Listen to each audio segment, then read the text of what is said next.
Hi everyone. Would you like to learn and master a language in just 1 year? Would you like to speak as fluently as a native speaker in just 6 months? Would you like to reach a C2 level of a language, just living your life and not making or doing any extra effort? If your answer is yes, so let me bring you the good news. You are in the right place. We provide you with the best courses you could ever find in your city or your town. We have the best teachers you could ever find anywhere. So, get yourself ready and let's go. But before you do that, I've got tiny piece of bad news. Take everything you've just heard and go to the nearest trash bin in the place where you live and just throw it there. Because what you've just heard was all false. This is never gonna happen.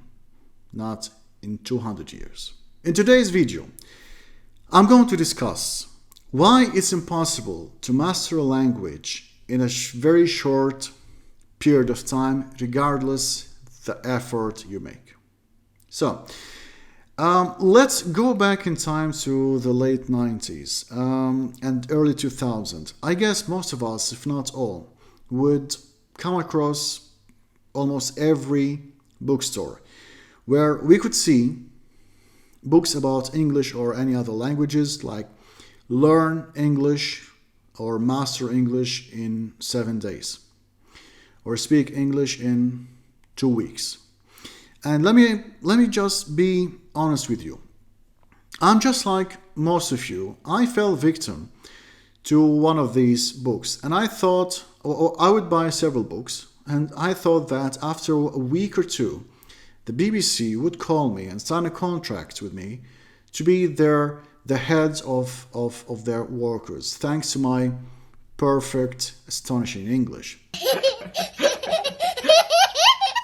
Well, at least that's what such books had on papers. Of course, they didn't mention BBC, but you got my point. Today, these books took another shape. Today, the shape is the courses, the language schools and courses. I'm not going to talk about intensive courses, as I've already talked about them. But also remember that too much studying had the same effect of no studying or little studying. Language schools would provide courses, for example, B1 level that lasts for 2 weeks, 3 weeks, or a month maximum. And then you move to a B1 plus course. Let me stop here for a moment to clarify this point. The fact you finished a B1 course or a B1 plus course, let's say B1 course. The fact you finished this course doesn't mean you finished the level. There is the course and there is the level. You finish one course. If you move to another level, I'm sorry to tell you that this progress, which you think you make, in fact, this wall behind me would be making a better progress than the progress you think you might be making. Again, finishing the course is one thing, finishing a level is a different thing. Another thing, language courses or some language courses provide what I can call salad courses. And yes, you heard me well, salad courses. Let me just explain. I recently had a course, and I'm going to read the email of the manager who sent me the information about that course. The course had 5 students. One of them was C1 level, 2 of them were A2, and other 2 were B1. 2 of them registered in the course for only 1 week. not for the whole course, all in one group. So we're talking about B1, C1, A2 level, business and general English in one level, in one group, and they all in one group. The manager couldn't find enough students for each of these people to have a group. So she came up with the genius idea to gather all of them in the same group. And that's why I call it silent course, because a little from here, little from there, and that's it. So you can imagine what language or what information those poor people are expected to learn. I had another example. A student who started from A2 and then moved to C1 level, and she would study one course for a month, then she would take a month break, then the other level. And she thought that she could make it to C1. She really thought her level was really C1. She made no tests. She didn't check her level. She didn't do any writing, any reading. She didn't do anything. And then she registered in a C1 level. The problem with that, the other people in that group were really C1. And during the lesson, she was like, "What are you talking about? I don't understand anything of what you're saying." I understand her. Somehow it's her mistake. But the biggest responsibility falls on the courses themselves or the language school itself. To master a level, you should have a test: reading, listening, writing, and speaking. I'm not inventing the wheel. I'm just talking about the basics of the basics. Unfortunately for her, she didn't get what she expected to get, and she was very inactive during the lessons. And again, I cannot say that it's 100% her fault. Let me just share with you one photo. It's a table. In this table, we have the levels on the left, from A1 to C1. We have the guided learning.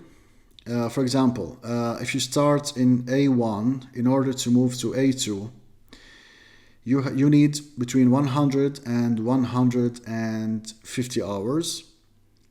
And then from A2 to B1, you need 160 hours or 240 hours if you're moving from the level below. But for example, if you want to start, if your level is A1 and you want to start directly B1, so in that case, you have to spend between 350 hours to 490 hours, and so on.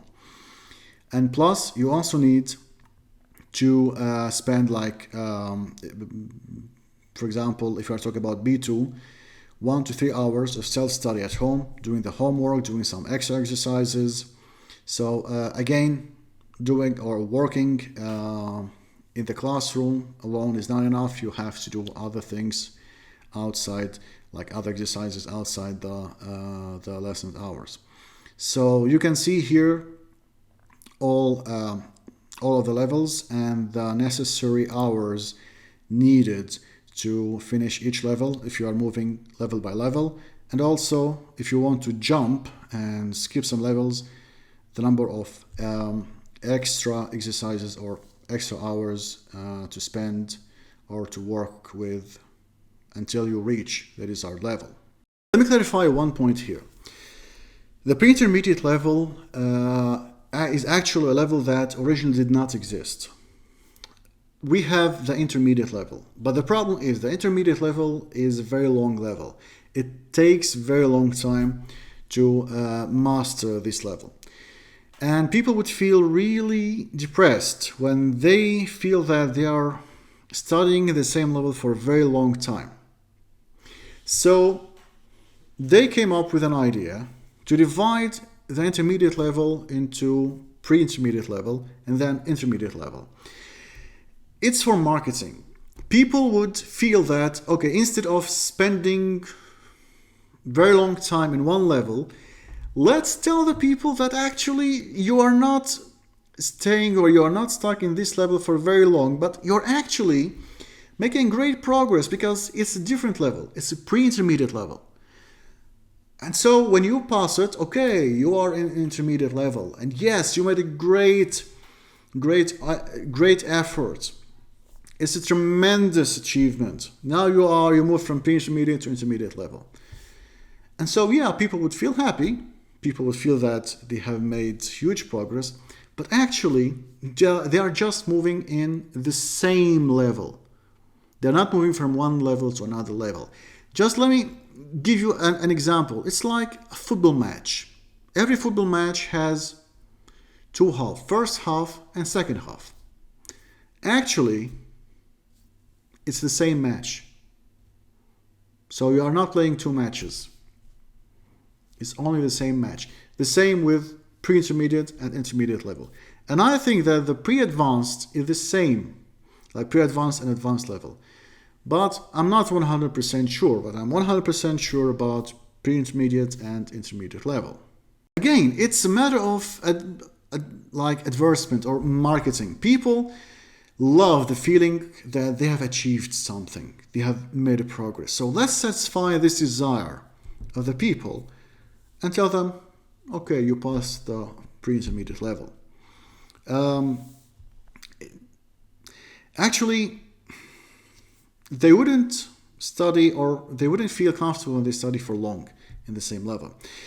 In general, studying a language needs, or learning a language needs work, needs time, needs effort. And let me give you an example. It's something I live with every day. In Germany, you are supposed to study the language. You are supposed to live or to reach level B2 within a year or 6 months, like usually 6 months, but maximum a year. And that's why a lot of people, a lot of foreigners, and pay attention to what I say, a lot of foreigners work in the following jobs, most of them. They work as receptionists, cleaners, drivers, builders, and some other jobs. In other words, jobs that don't really require very good knowledge of German. And so that's why most educated people who come to Germany, they leave after a couple of months, especially if you are an adult, because they are not needed here. They are not needed in Germany. Those who are needed are, let's say, blue collars, not white collars. My piece of advice is, give yourself time. Don't push too much on yourself, because if you do that, you'll either explode or cheat on yourself that you're making progress and that your level is higher than it really is. Don't be in a hurry. Work on yourself, rest, give your brain a chance to absorb the new information. And with that being said, I hope you find this video useful. I hope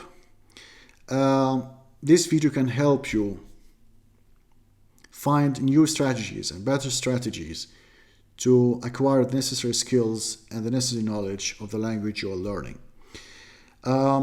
If you like what you saw, if you have something to share, if you have any questions or any experience, please don't hesitate to share your questions and opinions in the comment section.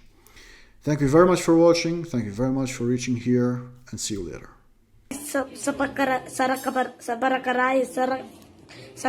Whatever.